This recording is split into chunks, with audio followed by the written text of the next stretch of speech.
ఇవాళ 4.5 లక్షల ఇందిరమ్మ ఇండ్లు ఇచ్చినాం. నేను అడుగుతున్న వేదిక మీద ఉన్న నాయకుల నుంచి ఇక్కడ ఉన్న పేదవాళ్ళ వరకు ఈ 4.5 లక్షల ఇండ్లల్లో అత్యధిక శాతం దళితులకు గిరిజనులకు వచ్చిన మాట వాస్తవం కదా? నియోజకవర్గాల వారిగా మీరు లెక్క తీయండి. ఆనాడు డబుల్ బెడ్రూమ్ ఇండ్లు అని చెప్పిండు, ఎంతమందికి వచ్చినాయో మీరే లెక్క చూసుకోండి. నేను చెప్పదలుచుకోలేదు, మీరే ఆలోచన చేయండి. ఈనాడు ఇందిరమ్మ ఇండ్లైనా లేకపోతే ఈనాడు ప్రభుత్వం అమలు చేస్తున్న విద్యా విధానమైనా అంతెందుకు మేము వచ్చిన తర్వాత 67,000 పైచీలకు ప్రభుత్వ ఉద్యోగాలు group 1, group 2, group 3, group 4, police department, medical and health department వివిధ శాఖలల్లో మేము 67,000 ఉద్యోగాలు మేము నియమించినాం. నేను అధికారికంగా ఈరోజు లెక్క చెప్తున్నా. 67,000 ఉద్యోగాలల్లో 87% ఎంత?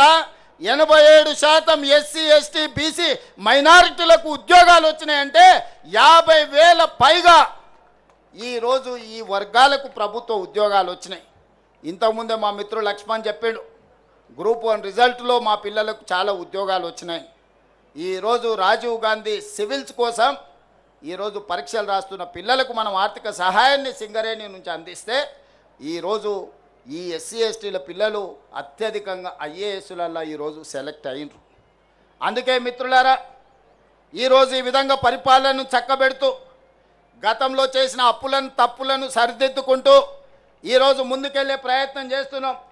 పనిలో భాగంగా నిరంతరం మేము పనిచేస్తుంటే కొంతమంది వెనకాల నుంచి కుట్రలు చేస్తున్నారు, గోతులు దవ్వుతున్నారు. గోతులు దవ్వేటోళ్ళను అదే గోతిలో పాతిపెట్టే బాధ్యత మీరు తీసుకోవాలి మిత్రులారా. ముందల నేను చూసుకుంటా, వెనకంగా ఎవడైతే గోతి దవ్వుతాడో వాళ్ళ సంగతి మీరు చూసుకోవాలి. మా నరసింహులన్న చెప్పాడు, మేము ఉంటామా నీకెందుకు, నువ్వు నడుపు అని. మరి మా నరసింహులన్న మాట మీద వెనకంగా గోతులు దవ్వేటోళ్ళను, నక్క జిత్తులోళ్ళను, నల్లి కుట్లోళ్ళను మీరే ఏదో ఒకటి చెయ్యాలి. మీరు చేయకపోతే నష్టం జరుగుద్ది.